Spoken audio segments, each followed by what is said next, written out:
The phone vibrated inside my jacket while the priest asked if anyone objected. A single vibration, polite, almost respectful. I didn't move.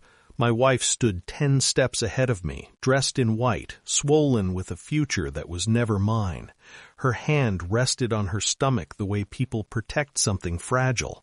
The man beside her, her boss, her savior, her mistake, kept smiling at the guests like he'd already won. No one noticed me in the last row. That was the advantage of being the ex-husband who signed quietly and disappeared. The screen lit again. Lab results. Ready. My pulse slowed. Of all the days. I slid the phone from my pocket and stared at the notification like it was a loaded weapon.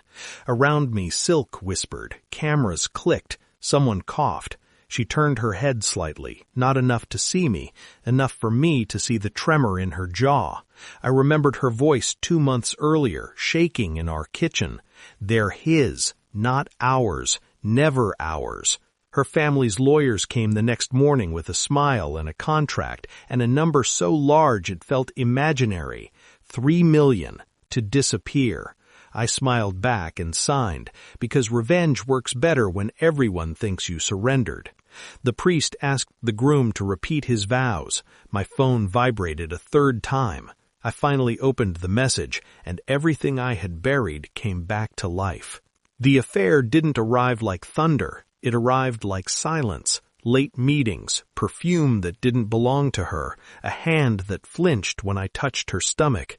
When she told me she was pregnant, she didn't look at me. That was the first fracture. When she said they were twins, she cried. That was the second. When she whispered his name, it finally made sense. Her boss, married, powerful, generous with promises.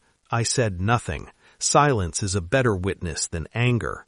Her family treated it like a business problem. They apologized for the inconvenience, explained how scandals travel, explained how men like me should be grateful for compensation.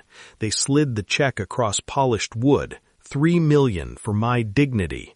I signed because fighting would have given them time to fix things, and time is the only thing liars need. That night, alone in my empty apartment, I ordered the tests, not for the truth, for leverage. I studied her from a distance after that, the way she touched her ring even after I left, the way she avoided mirrors, the way her boss never placed a hand on her stomach in public. He smiled too confidently. People who are certain rarely need to prove it. I waited, because the best revenge is never rushed. The samples were easy. A coffee cup she forgot at her mother's house, a strand of hair from a borrowed brush, hospital forms signed without reading.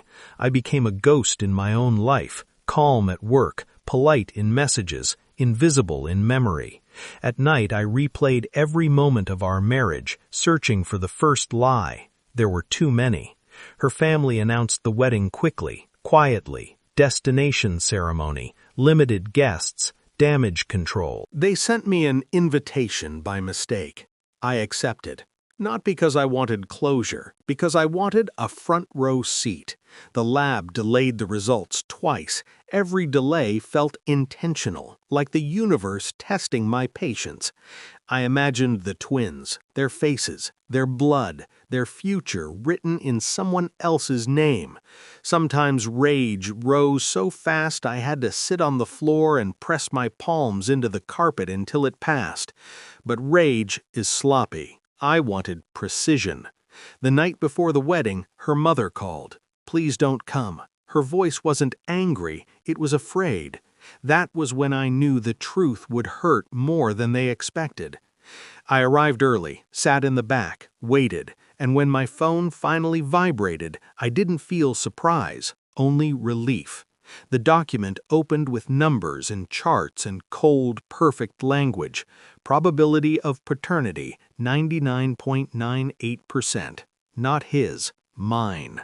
My hands didn't shake, my heart didn't race, everything simply aligned. When the priest asked for the rings, I stood. The sound of my footsteps turned every head. She saw me then, her face drained of color. I walked past guests, past flowers, past the man who thought he owned my life now. I placed the envelope in her hands. No words, just paper.